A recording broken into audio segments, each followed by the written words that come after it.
E eu queria te pedir, convidar, para abrir a palavra do nosso Pai no livro de Atos dos Apóstolos, no capítulo 5, nós leremos a partir do versículo 27.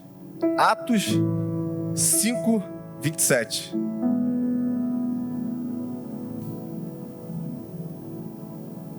Amém. Está escrito assim: tendo levado os apóstolos, apresentaram-nos ao sinédrio para serem interrogados pelo sumo sacerdote, que lhes disse: demos ordens expressas a vocês para que não ensinassem nesse nome.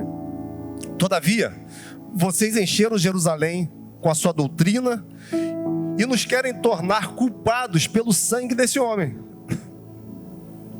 Pedro e os outros apóstolos responderam: é preciso obedecer a Deus. É preciso obedecer antes a Deus do que aos homens. O Deus dos nossos antepassados ressuscitou Jesus, a quem os senhores mataram, suspendendo-no no madeiro. Deus o exaltou, elevando-o à sua direita como príncipe e salvador, para dar a Israel arrependimento e perdão de pecados. Nós somos testemunhas dessas coisas, bem como o Espírito Santo, que Deus concedeu aos que lhe obedecem. Ouvindo isso, eles ficaram furiosos e queriam matá-los. Mas um fariseu chamado Gamaliel, mestre da lei, respeitado por todo o povo, levantou-se no sinédrio e pediu para que os homens fossem retirados por um momento. Então lhes disse: israelitas, considerem cuidadosamente o que pretendem fazer a esses homens. Há algum tempo apareceu Teudas, reivindicando ser alguém, e cerca de 400 homens se juntaram a ele. Ele foi morto, todos os seus seguidores se dispersaram e acabaram em nada. Depois dele, nos dias do recenseamento, apareceu Judas, o Galileu, que liderou um grupo em rebelião. Ele também foi morto, e todos os seus seguidores foram dispersos.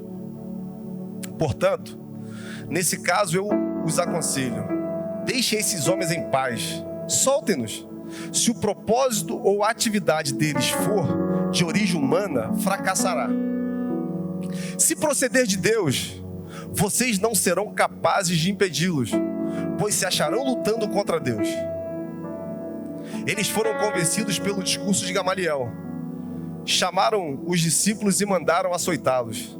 Depois, ordenaram-lhes que não falassem em nome de Jesus e os deixaram sair em liberdade. Os apóstolos saíram do sinédrio alegres, por terem sido considerados dignos de serem humilhados por causa do nome de Jesus Cristo. Amém e amém. Irmãos, o livro de Atos dos Apóstolos, escrito por Dr. Lucas, ele tem uma intenção que fica muito clara logo no capítulo 1, que é revelar para todos nós aquilo que Jesus Cristo fez e ensinou. Existia a ideia de que com a morte de Jesus, os seus ensinamentos também morreriam.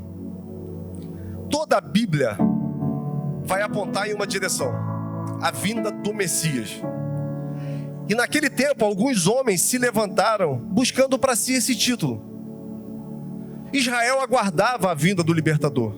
E alguns homens afirmavam terem vindo da parte de Deus livrar Israel do jugo que ele estava vivendo.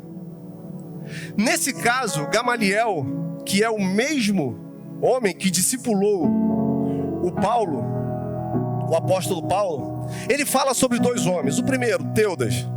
Teudas foi o homem que começou uma revolução, e ele angariou mais ou menos 400 discípulos.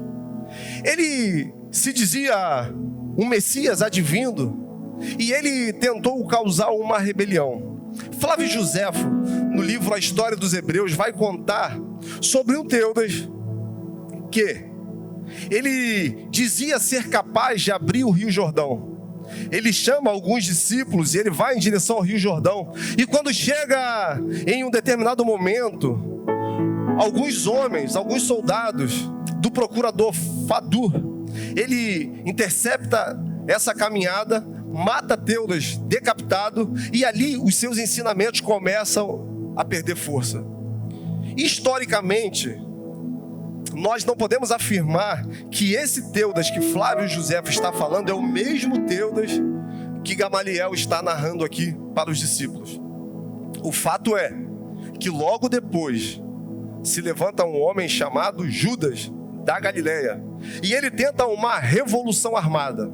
Ele tenta, a partir daquilo que ele acreditava, causar uma rebelião e fazer com que o povo se indignasse com a alta carga tributária que estava sendo imposta por Israel. Por Roma. Só que acontece a mesma coisa. A partir do momento que ele morre, os seus ensinamentos também morrem. E agora nós estamos vendo os discípulos sendo um problema para o Sinédrio. Sabe por quê? Porque eles acreditavam que os ensinamentos de Jesus também iriam morrer. Eles não esperavam que depois da morte de Jesus, homens continuavam pregando sobre esse nome. Jesus foi morto de uma forma muito violenta. E a gente sabe que logo depois da morte de Jesus, os discípulos se espalham, apavorados, amedrontados. E agora nós estamos vendo esses homens na frente do Sinédrio, não temendo mais por sua própria vida, dizendo: olha, mais vale obedecer a Deus do que a vocês. E a pergunta que fica para nós nessa manhã: o que aconteceu na vida desses homens que eles mudaram de uma forma tão radical? O que tornou homens medrosos? O que tornou fugitivos? Tão corajosos a ponto de agora não mais temer por suas próprias vidas. E o livro de Atos vai explicar para a gente. E ele narra logo no capítulo 1, 2 e a partir do 3 um fato que aconteceu na história da igreja que marcou ela para sempre. Por quê? No capítulo 1 nós vamos ver Jesus subindo aos céus. Depois de 40 dias ensinando aos seus discípulos, ele agora é assunto aos céus. Só que quando ele sobe aos céus, ele deixa uma promessa, que ele voltaria. No capítulo 2, nós vamos ver um evento que marca a história da igreja. A palavra vai dizer que estavam todos reunidos no mesmo lugar, quando de repente se ouviu um som de um vento impetuoso. Aquele lugar foi tomado pela glória de Deus. As pessoas começaram a falar em línguas, começaram a pular nessa presença a ponto de todos acharem que eles estavam embriagados. Mas Pedro então diz: não, eles não estão embriagados. O que está acontecendo aqui é o cumprimento da profecia que Joel no capítulo 2 liberou, que nos últimos dias o Espírito do Senhor seria liberado sobre toda a carne. Os velhos e velhas sonhariam, os jovens teriam visões, e os filhos e filhas profetizariam. É esse tempo, o Espírito Santo está sendo liberado. E a partir do capítulo 3, nós vamos ver os discípulos cheios do Espírito Santo de Deus, dando continuidade àquilo que tinha sido ensinado a eles. O Espírito Santo é a pessoa da Trindade que hoje está disponível para nossas vidas. O Espírito Santo talvez seja o Deus que a gente menos se relacione, que a gente menos entenda. O Francis Chan vai dizer no livro O Deus Esquecido que uma das estratégias de Satanás na vida do cristão nesse tempo é cortar a relação que ele possa ter com o Espírito Santo. É fazer com que a gente não coloque o Espírito Santo no lugar que ele merece, e a partir daí a nossa relação com Deus ela seja feita através de nós mesmos. Mas, irmãos, é o Espírito Santo que nos convence do pecado, da justiça e do juízo. É o Espírito Santo que colhe as nossas orações e leva para esse Deus. É o Espírito Santo que coloca um desejo no nosso coração de nos relacionarmos com esse Pai. É o Espírito Santo que nos dá a possibilidade de entrar na presença desse Deus e agora nós o adorarmos da forma que Ele merece. É o Espírito Santo, o Deus que muitas vezes a gente coloca como terceira pessoa da Trindade, mas não é, Ele é Deus. Só que Ele é um Deus pessoal. Ele é um Deus que nos incomoda quando nós pecamos. Ele é o Deus que vai fazer com que a gente sinta o desejo de entrar na presença do nosso Pai e adorá-lo com as nossas orações. Você quer ter uma vida diferente? Se relacione com o Espírito Santo. Você quer ter coragem para conquistar algumas coisas na sua vida? Se relacione com o Espírito Santo. Você quer se livrar de alguns vícios que você está vivendo? Se relacione com o Espírito Santo. Você quer restaurar uma aliança que está quebrada? Se relacione com o Espírito Santo. Seu matrimônio hoje está passando por um tempo de dificuldade? Chama o Espírito Santo para sua casa e se relacione com Ele. Você está vivendo tempos de dificuldade com seus filhos? Chama o Espírito Santo para intermediar essa oração, essa relação. É o Espírito Santo que colhe as nossas orações e leva direto para Deus. E o diferencial na vida desses homens é, a partir de agora, eles estão vivendo cheios do Espírito Santo de Deus, o Deus prometido. É Ele que nos capacita nos momentos de dificuldade. É Ele que deu coragem a esses homens para enfrentar o Sinédrio. E para nós entendermos o que está acontecendo, nós vamos ter que voltar um pouquinho na história, porque essa é a segunda prisão dos apóstolos. Jesus, como falamos, morreu de uma forma muito violenta. Os apóstolos, eles tiveram medo e eles fugiram. Mas agora eles estão reunidos e fazendo aquilo que está proposto no coração de Deus para a vida deles. E eu queria fazer essa pergunta para você nessa manhã: o que Deus espera de você?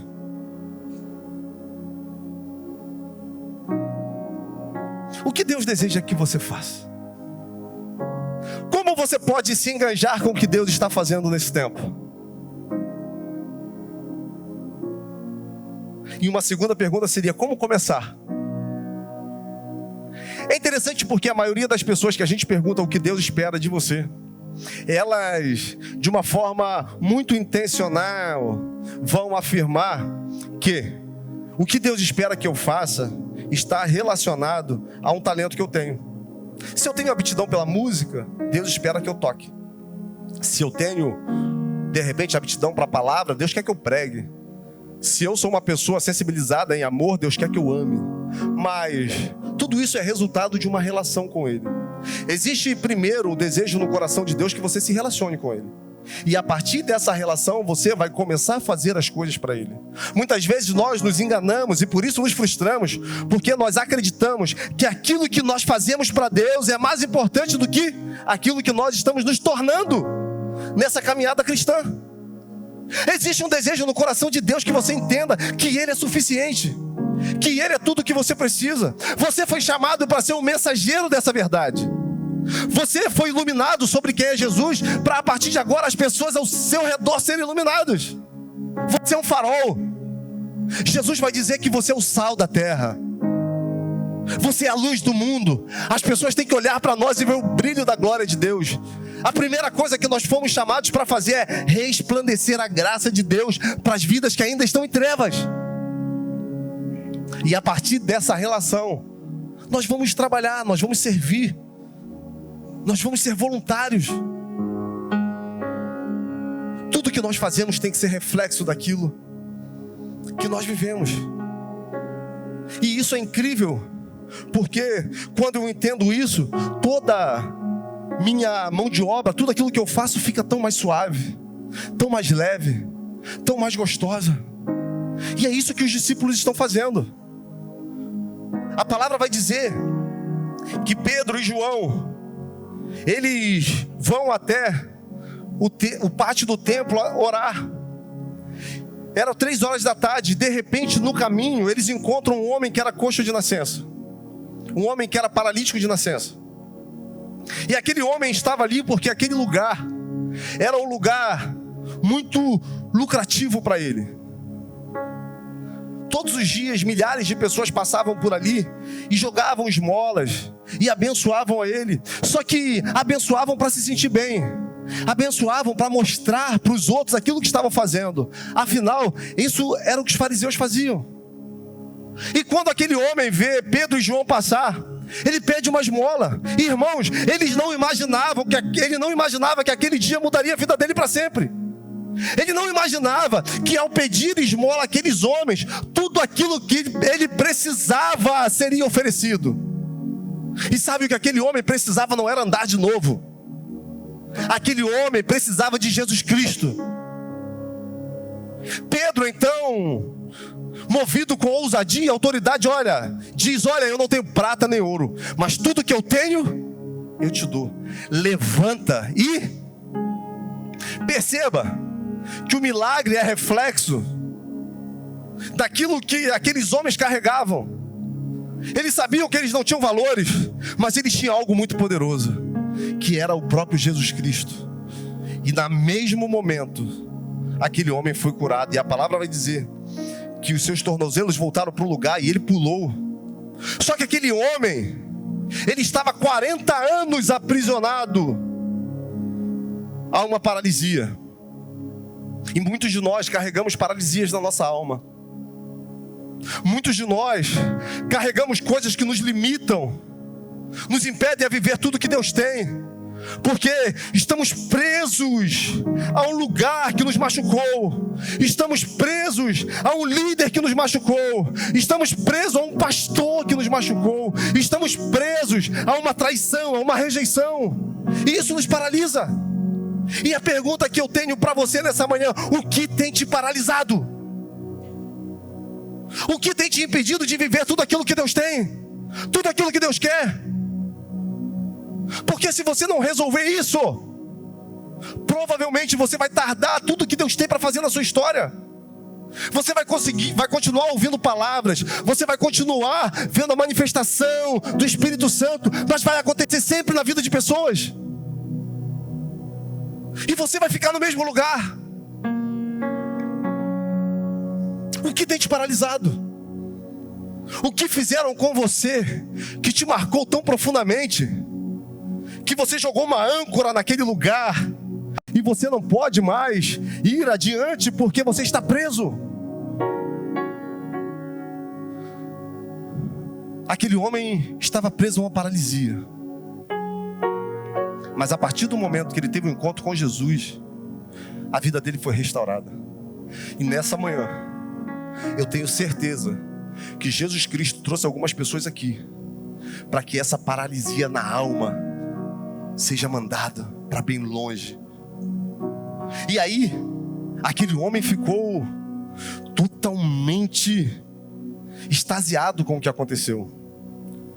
Um homem naquela condição era impedido de entrar no templo, porque era considerado um imundo, era rejeitado pela sociedade, era considerado um amaldiçoado. E logo que ele tem o corpo físico restaurado, ele segue Pedro e João para o templo. E eles estão dentro do templo, no pátio, no pórtico de Salomão, quando de repente a grande multidão começa a ficar enlouquecida. Afinal, todo mundo conhecia aquele homem. E eles começam a ficar abismados com o que eles estão vendo. Pedro então percebe que toda a glória, toda a atenção está sendo dada para ele e para João. E aí, ele faz aquela pregação que mais de 3.500 pessoas vão ser convertidas. E ele começa a dizer: por que vocês olham para mim? Por que vocês olham para nós como se nós tivéssemos feito isso através do nosso poder e santidade? O que nós fizemos com esse homem foi através do nome, o nome de Jesus Cristo. O mesmo Jesus que vocês negaram, o mesmo Jesus que vocês preferiram que ele fosse para a cruz e libertaram Barrabás, o assassino. O nosso Deus, o Deus de Abraão, o Deus de Isaac, o Deus de Jacó, exaltou Jesus Cristo e hoje ele está à direita do Deus Pai. Mas eu sei que não era possível vocês entenderem o que estava acontecendo. Eu sei que não era possível vocês entenderem, e nem mesmo os religiosos, quem era ele. Mas hoje eu digo para vocês: arrependam-se. Jesus, através de Pedro e João, estava dando a oportunidade para que as pessoas que colocaram ele na cruz e escolheram Barrabás se arrependessem. Olha a profundidade desse amor. E naquele momento, mais de 3.000 pessoas se convertem. Ao ouvir isso, o sinédrio, eles ficam enfurecidos. E pela primeira vez os discípulos são presos. Irmãos, a perseguição nunca foi um problema para a igreja. Todas as vezes que a igreja foi perseguida, ela cresceu. Todas as vezes que a igreja foi espremida, ela revelou Jesus Cristo de uma forma que nunca tinha sido revelado antes. Agora, não existia mais problema em ir para uma cadeia. E aqueles homens foram. E a palavra vai dizer que eles estão na frente do Sinédrio. E eles começam a questionar Pedro e João do porquê eles estavam insinuando que foi o próprio Sinédrio que mandou matar Jesus. E eles explicam tudo o que aconteceu, que foram realmente eles, que eles não iriam parar. E aí o pessoal do Sinédrio resolve mais uma vez ameaçá-los. E é quando Pedro dá uma resposta que é interessantíssima, quando ele fala assim: olha, nós não podemos ficar indiferentes a tudo aquilo que nós vimos e ouvimos. Como nós vamos nos calar diante daquilo que nós vimos e ouvimos? Irmãos, como nós podemos ficar calados diante a tudo aquilo que Deus já fez na nossa vida? Como a gente consegue participar apenas de momentos de culto e guardar esse Jesus pra gente diante de tudo aquilo que Ele já fez na nossa história?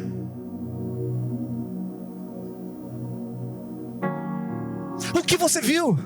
O que você ouviu? E por que isso está guardado dentro de você? Existem pessoas que precisam. Existem pessoas que estão necessitadas, esperando a manifestação dos verdadeiros filhos de Deus. E nós temos isso guardado dentro de nós. Ontem eu fui fazer uma cerimônia de casamento lá no Arraial do Cabo. E, irmãos, eu faço muito casamento.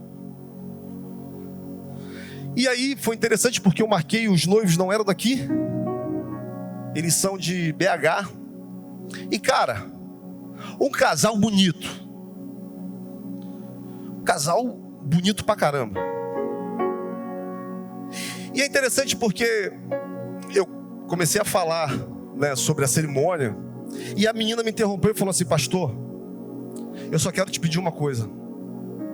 Eu quero que as pessoas sintam a presença de Deus na cerimônia.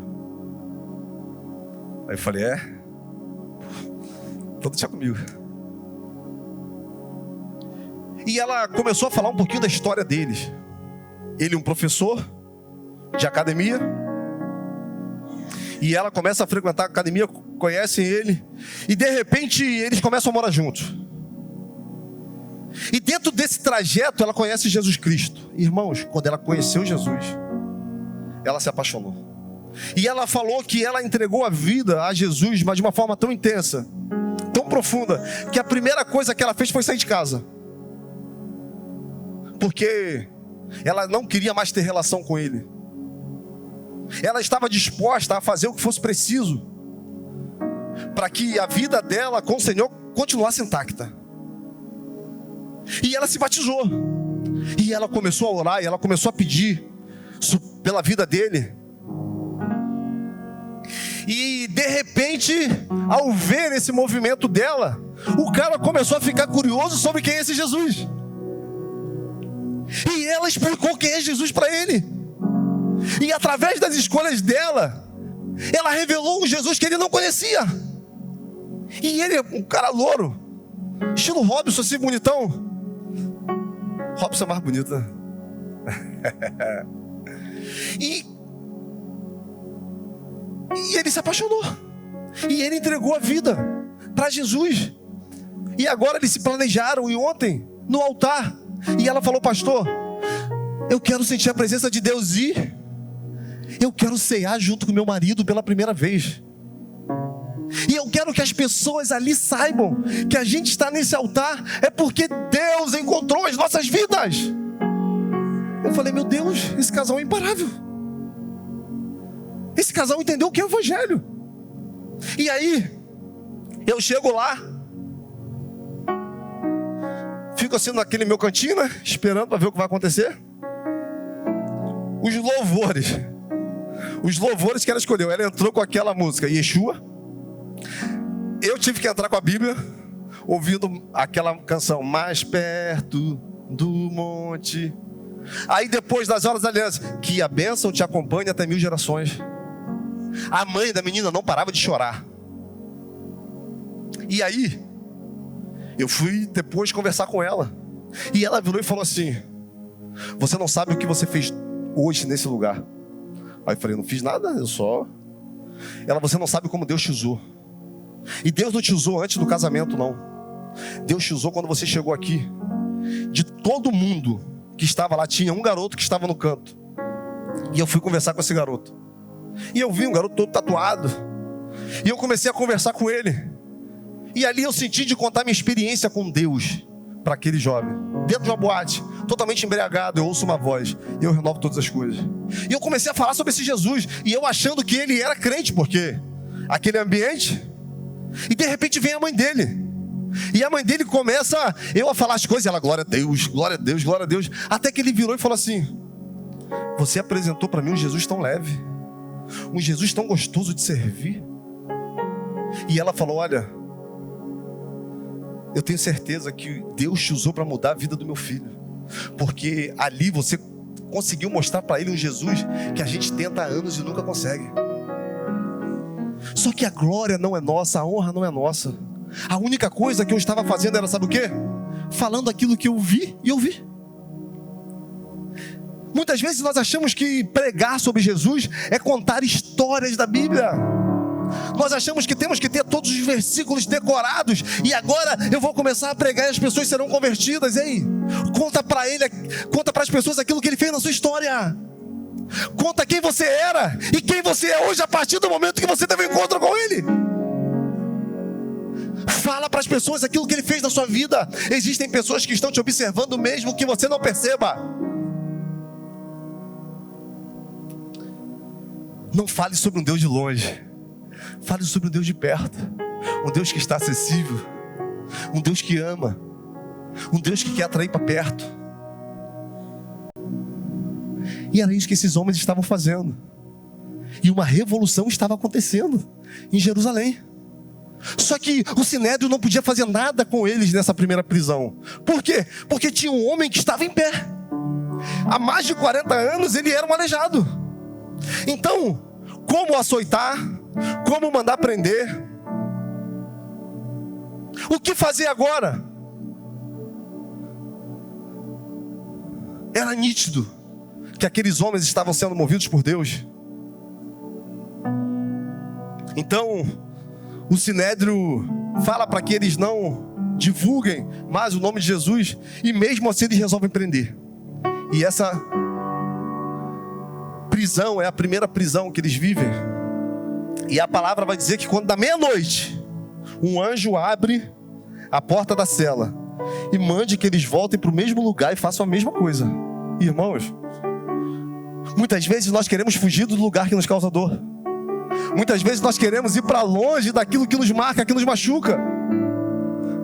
Eu acredito que o desejo daqueles homens era fugir, ir para longe, continuar pregando, mas não naquele contexto, porque estava muito perigoso. Mas nós temos que voltar no lugar onde as coisas ficaram mal resolvidas e se resolver.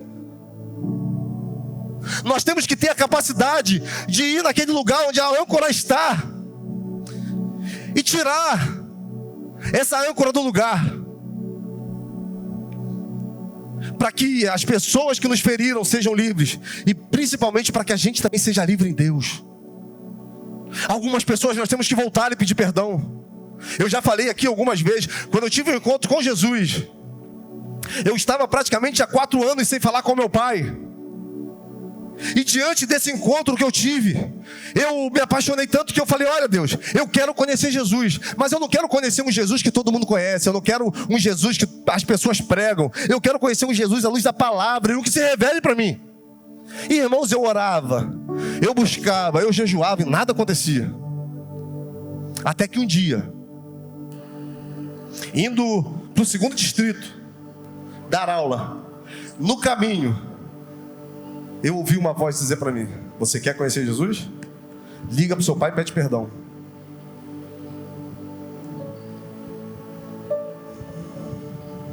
Normalmente, O primeiro passo que a gente vai dar em direção àquilo que Deus tem para nós é um passo que vai nos desagradar. É um passo que vai quebrar o nosso orgulho. É um passo que vai quebrar a nossa vaidade. É um passo que vai de alguma forma nos deixar expostos. Mas é isso que Deus precisa para que Ele seja um canal nas nossas vidas. Porque se a gente continuar com os nossos conceitos, se nós continuarmos com os nossos achismos, é bem provável que Ele não faça o que Ele deseja na nossa vida, porque nós estamos cheios de nós mesmos. Primeiro a gente precisa se esvaziar da gente, para depois sermos cheios de Deus. O problema é que primeiro a gente quer ser cheio de Deus. O primeiro, a gente quer que as coisas aconteçam, miraculosas, mirabolantes, Deus faz. Aí depois a gente... Não. Aquele que quiser me seguir, negue, tome a sua cruz. É o próprio Jesus que falou. E eu acredito que a nossa vida em Deus tem 3 momentos principais. O primeiro momento é o vinde a mim. Quando eu estou cansado, quando eu estou machucado, quando eu estou sem direção, Jesus diz: olha, vinde a mim todos vocês que estão cansados e sobrecarregados, e eu vos aliviarei. Aprendei de mim, que sou manso e humilde de coração. Em mim vocês encontrarão descanso para a alma, porque o meu jugo é suave e o meu fardo é leve. Primeiro eu vou até Ele. Depois, no segundo momento, Ele vai dizer: aquele que quiser me seguir, negue-se a si mesmo, tome a sua cruz. Perceba que primeiro eu vou até Ele, no segundo momento eu vou andando com Ele, e no terceiro momento Ele vai dizer assim: ide por todo mundo. Agora eu vou em nome dEle. São 3 fases que nós precisamos viver na nossa caminhada cristã. Qual fase dessa você está vivendo? Você precisa ir até Ele? Você precisa se negar? Ou hoje você precisa ir em nome dEle? Então, aqueles homens voltam para o lugar e começam a pregar. O Sinédrio manda então que soldados vá buscá-los na prisão. Quando chega lá, percebe que a prisão está aberta e que eles não estão mais lá. Mas um dos soldados diz: olha, estão lá no mesmo lugar pregando. E vão lá, eles são presos novamente. E chega dentro desse contexto que eu li para vocês, a segunda prisão, onde novamente eles são questionados: olha, nós não mandamos que vocês parassem de pregar nesse nome. Vocês encheram toda Jerusalém com esse nome. Cara, olha como esses homens eram apaixonados. Nada foi capaz de conter aquilo que eles carregavam. Nada foi capaz de impedir que eles obedecessem uma ordenança do próprio Jesus Cristo, que era espalhar o nome dEle. E aí, mais uma vez, cheio de ousadia, Pedro vai dizer: olha, mas vale obedecer a Deus do que vocês mataram Jesus, mas Ele é a pedra angular, a pedra que os trabalhadores não reconheceram, mas hoje Ele está à direita de Deus Pai, e nós estamos aqui fazendo aquilo que Ele ordenou. Nós estamos vivendo intensamente essa verdade. Precisamos ter intensidade em viver tudo aquilo que Deus tem. Chega de esperar que algumas coisas aconteçam para a gente começar a manifestar esse Jesus Cristo. Vamos começar a manifestar que naturalmente todas as coisas serão acrescentadas. Apresentaram para nós o Evangelho reativo. Diante daquilo que nós fazemos, nós recebemos. Nós vamos receber diante da nossa relação com Ele. Tudo que nós precisamos está em Jesus Cristo. E aí, um homem se levanta, porque o Sinédrio nesse momento resolve matar os discípulos. Eles estavam dispostos a morrer. Até que um homem chamado Gamaliel foi o homem que discipulou Paulo. Ele se levanta e fala: olha, é melhor a gente não matar esse cara. Porque assim, se o que eles estão fazendo é humano, provavelmente em algum momento o que eles ensinam vai morrer. Se o que eles estão fazendo for obra das mãos humanas, cara, em algum momento isso vai cessar.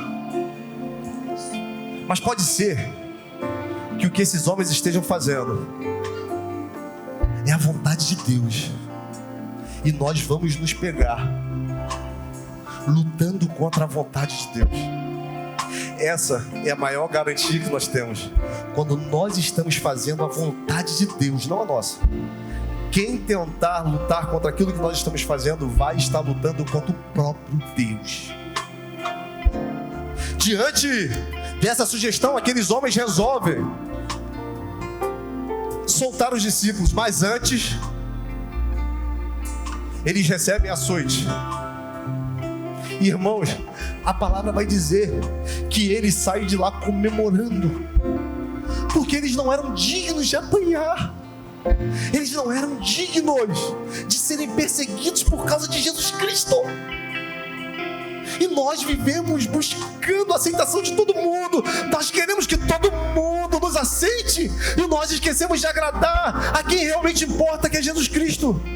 Nós passamos uma vida querendo agradar pessoas, passamos uma vida lutando para não entrar em conflitos, e muitas vezes nós preferimos desagradar a Deus para que pessoas fiquem felizes com a gente, quando na verdade o que importa é agradar a Deus. Porque é nesse momento que eu entro numa categoria,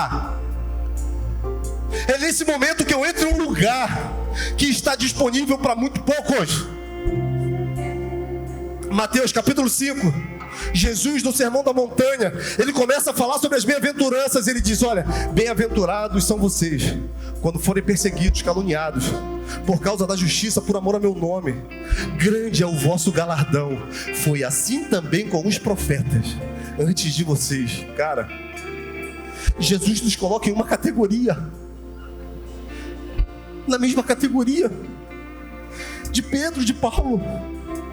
Jesus nos coloca na mesma categoria de Jeremias. Jesus nos coloca na mesma categoria de Elias, de Eliseu. E nós queremos agradar todo mundo feliz com a gente. Só que o próprio Paulo vai dizer, vai dizer que o Espírito Santo foi dado àqueles que usou. O Espírito Santo foi dado àquele que obedece. Nós temos muita dificuldade de obedecer a Deus.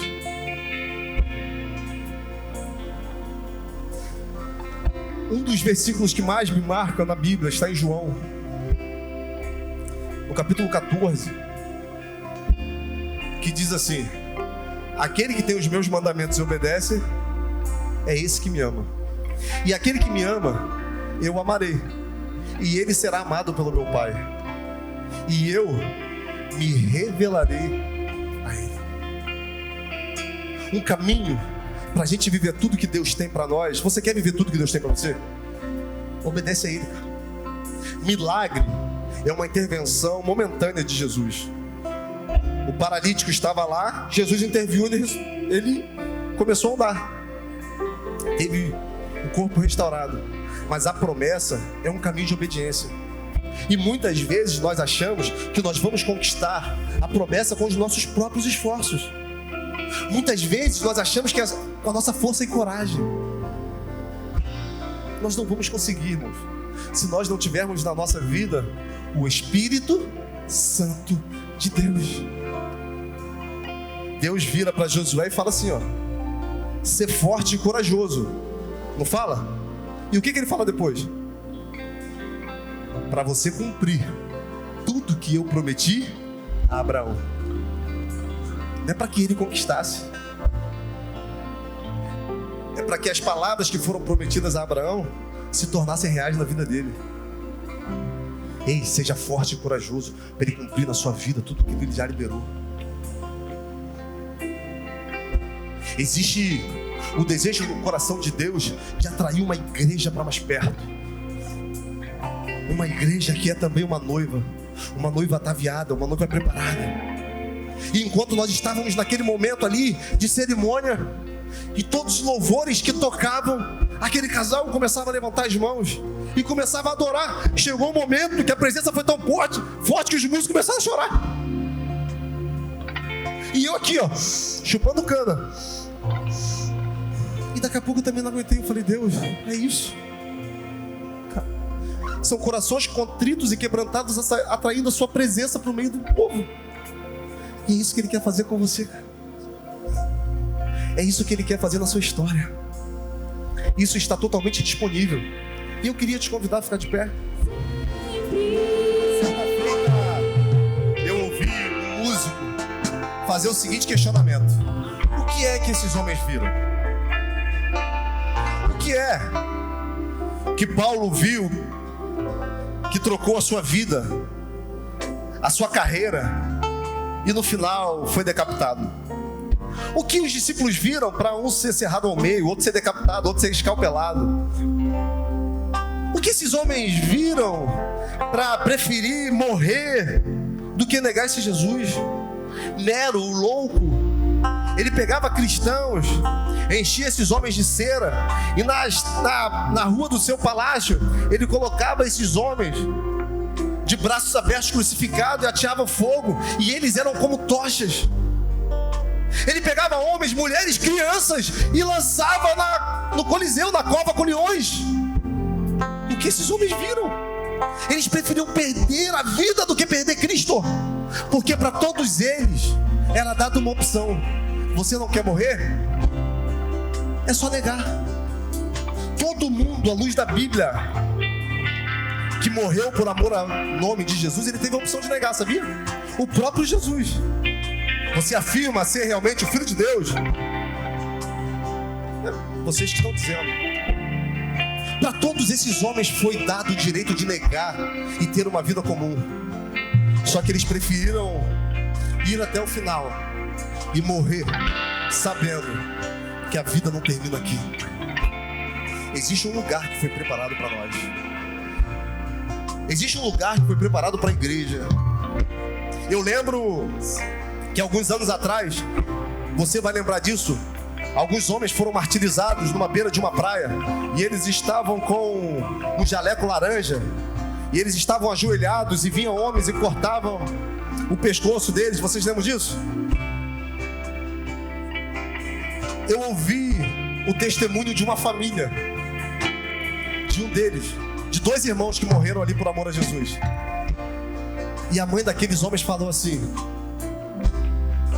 eu fiquei muito alegre, eu fiquei muito feliz quando eu vi o meu filho morrendo, porque assim, ele morreu por amor a Jesus, ele preferiu não negar. Hoje ele está em uma mesa sentado com o próprio Jesus. Nós temos que nos apaixonar por isso, gente. Nós temos que nos apaixonar por Ele.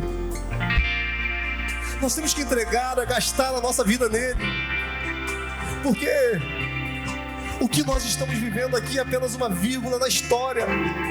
Existe um lugar eterno, e lá nós não vamos precisar levar nada. Já está tudo pronto. Lute, conquiste, queira o melhor para sua família, mas coloque Deus sempre em primeiro lugar. Se deleita no Senhor, porque Ele vai satisfazer o desejo do seu coração. E eu queria orar junto com você.